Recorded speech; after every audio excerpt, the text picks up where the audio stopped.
individuals actually turned into fighting machines, but always equipped with the potential capability of normalizing themselves again through the control of evolution. For such an event to transpire, millions of years would be required, though, and this evolutionary path continues even today, as is evident in terrestrial man. The genetic manipulations made the negative or evil factors, as humans of Earth know it, particularly forceful and unnaturally aggressive. For this reason these factors have not dissipated from terrestrial man to the point where they can never flare up again in any way, that is to say, in his excessive procreation of offspring. Such behavior has led to overpopulation, every type of ensuing ill and religious sectarian insanity and imbecility that is frequently fanatical in character. All of these factors threaten not only the complete, ultimate destruction of the planet, but also the environment in general and every life form. Terrestrial man's thoughts and actions represent the regressional phase toward the ill condition of the genetic manipulation whereby everything degenerates and becomes excessive, just as it did in earliest times. The creator overlords, at the time, discerned another reason for eliminating the genetically manipulated people. This regressive phase is manifested ever more powerful in military action, militant matters or religious sectarian machinations. Military practices, political hate campaigns, religious sectarian fanaticism and every type of crime generate a loss of control over the positive, which is consumed and suppressed by the negative. This turmoil spawns a state of negative evil frenzy, which is then indulged in and pursued without restraint. In ancient times, men and women were equal regarding their capability and energy to live, fight and do other things. Hence, there was neither a distinction between men and women in those aspects nor in their work sites or types of tasks they performed, although men relieved the physically weaker women at strenuous chores. Women and men were equal in every way without there being any discrimination whatsoever between the sexes, as long as biological differences and related details, which were, of course, considered and observed even in your times. Even then, therefore, women were mainly responsible for maternal duties and household tasks when they were married with offspring.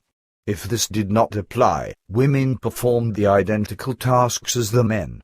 Both women and men held government posts. Male staff members were incorporated into the team to the extent that men and women always governed in equal numbers and shouldered responsibilities together. Therefore neither one man nor one woman controlled the government. The people themselves possessed the right to speak up and join in the decision-making process for all concerns, resolutions, edicts and laws, etc. As previously explained, the two planets Mars and Malona/Phaeton in the Sol system were suitable for habitation by the refugees, the genetically manipulated peoples. Planet Earth was still quite inhospitable at the time since its atmosphere was somewhat unhealthy for human life forms from the Sirius regions. Consequently, only those fallible, genetically manipulated individuals were deported to Earth who had aggressively and viciously risen against their own confederates. 5 remnant races fled to Mars from the Sirius regions, while 2 other races embarked in direction of the Sun on the opposite side of the galaxy, as explained previously. The 5 races fleeing to Mars and Malona/Phaeton were joined by 2 other Creator Overlord races. These 2 other races had not yet been genetically manipulated, of course, and had no changes made to them as. They were the benefactors who identified favorably with the genetically manipulated people, and they assisted them in their escape. Their origins are traced to 2 different overpopulated planets in the Sirius regions where everyone was prohibited from procreating. As a result, every child born was murdered and the offending parents were sterilized and banished. The exodus of the genetically manipulated refugees from the Sirius regions took place over an extended period of many thousands of years, and they were constantly hounded by their pursuers until they finally found an appropriate hideaway in the Sol system, far from their pursuers' reach and sight. A similar fate awaited the other 2 refugee groups who settled beyond in the galaxy. Indeed, both refugee groups experienced harassment during their many years of flight, which most of them spent in spaceships as they traveled through the galaxy. During their travels, revolutions and power struggles broke out, and, as a consequence, the genetically manipulated peoples lost not only all of their previously accumulated knowledge, but also the evidence of their ancestral heritage. Appalling dramas befell them and led to cannibalism throughout all of their spaceships. As a result, the ancestral indications of the genetically manipulated peoples, the future terrestrial humans, was lost. This knowledge consisted also of information regarding the creational natural laws and directives, among other things. Great confusion ensued that led to further problems in face of the knowledge about the dangers of their pursuit. This knowledge was passed down from one generation to the next. The genetically manipulated peoples, along with their benefactors, the creator overlords, who eventually settled on Mars and Malona, ultimately developed into a notable technological culture. Unfortunately, they were not able to protect themselves sufficiently and one day were forced to flee from the planets. Their scientists discovered that the solar system was cosmically much more perilous than they had originally anticipated. Many comets, roaming planets, meteors and other perils repeatedly endangered the two newly inhabited planets Mars and Malona/Phaeton. Several of these space intersectors plunged upon the planets, causing immense damage and taking numerous human lives. In the process, a large roaming planet was discovered that had an unusually long rotation period and an orbit that projected it far beyond the outermost planets of the solar system. According to the astronomers' calculations, this large celestial body threatened to collide with the planet Mars, or to ravage it to a point where all planetary life, including all floral, faunal and human life, would be completely destroyed and annihilated in the wake of a near collision. The genetically manipulated people, or rather their distant descendants, made the decision to abandon their place of exile. Even these distant descendants were aware of their situation as one of exile, for they remained cognizant of the danger of being pursued, albeit in a much vaguer form. As a result, they were incapable of defining the origin of their peril any longer. The threatening wandering planet in the past, over a long period, had caused a great deal of destruction and wreaked great havoc in the Sol system.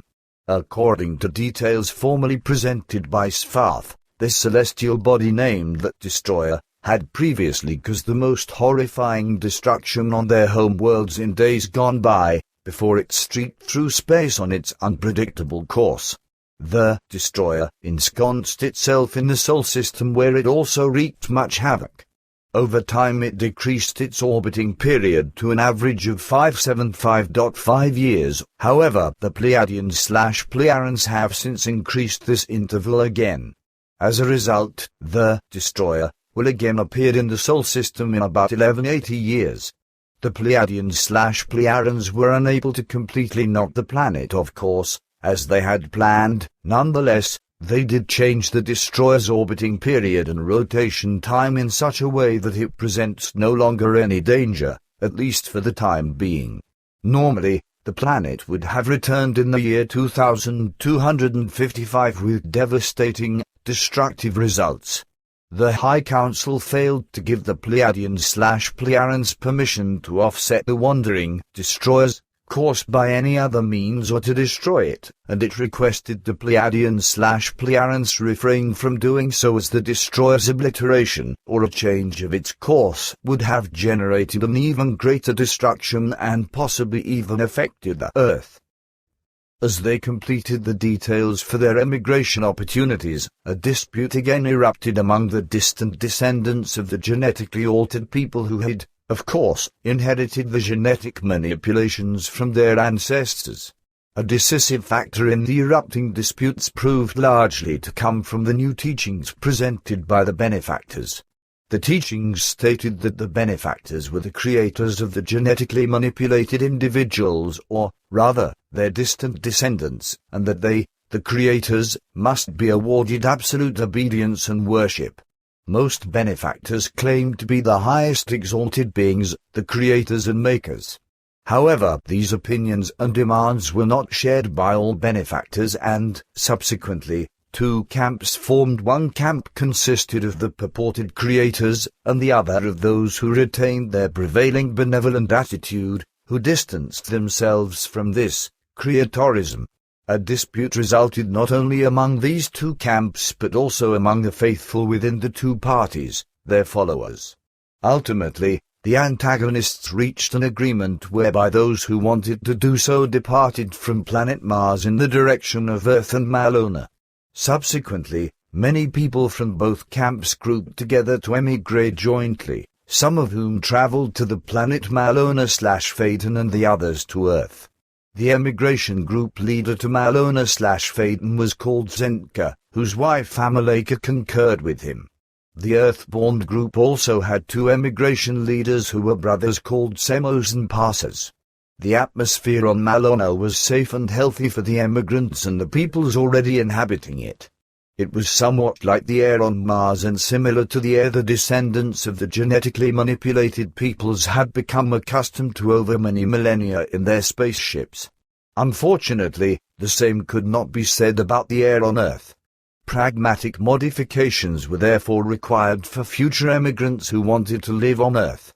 For this reason, the same purposeful adjustments ensued that had previously been effected when the degenerates were exiled to Earth at that time, and before they were deported to Earth, the exiled individuals were forced to adapt to the terrestrial atmosphere, and their skeletal frame required further stabilization, among other things. Those individuals willing to emigrate from Mars to Earth now had to undergo the same remedial procedures so that they would be capable of establishing themselves on this planet. Everything transpired as the scientists had formerly predicted. The destroyer penetrated the Martian orbit and wrenched Mars with it into another solar orbit, namely that of Malona, where it remained. Subsequently, Malona drifted away, however, because of the destroyer's powerful forces, but managed to exist in this orbit until the time when it was destroyed by its inhabitants many millennia later, and became the asteroid belt. During this drifting catastrophe, the inhabitants of Malona were decimated from approximately 470 million humans to barely 14 million. However, they were able to recover somewhat, and by the time they destroyed their planet, their population had increased again to approximately 52 million. The refugees on Earth lost contact with the people on Malona and Mars, which became completely desolate, and its remaining inhabitants perished. Individuals from the benefactor group who previously had demanded that they be exalted and worshipped, fiercely spread their false teachings and never again allowed the well-disposed benefactors to gain any power. In this manner, the creator overlords were then capable of putting on the airs of terrestrial man's creators, rising to power and spreading their insane religious doctrines, which, however, contained an absolutely novel yet equally false history of humankind's origin, history and belief. Its purpose was to definitively destroy and lose all data of mankind's true descent in the event that someone else would attempt to secretly glean the information from somewhere. Of course, the true benefactors did not allow this occur. They fought back by inventing their own religious creeds and disseminating them among the now numerous terrestrial human beings. They were hoping that through their new belief system, humans would learn to search for the genuine truth, to grasp and comprehend everything that is truly creational and natural, and they envisioned their situation turning to the better. To this end, the true benefactors coined the phrase, "The teachings shall be produced for the human beings on Earth, so that they may destroy the impurity and degeneration within their abused bodies." However, in these teachings, as in the teachings by the creator overlords, there lay the secret hope that these various philosophies of faith and religious doctrines would form a monumental hindrance, whereby the distant descendants of the genetically manipulated peoples would limit the size of their population to tolerable and responsible numbers. An alternate motive behind this was that the manipulated peoples' descendants would neither rise against the creator overlords, nor the still benevolent benefactors in order to gain control over them, among other things. The benefactors did not want the descendants to prematurely evolve to the point where the descendants have the capability to fly once more into space with the help of a too rapidly expanding,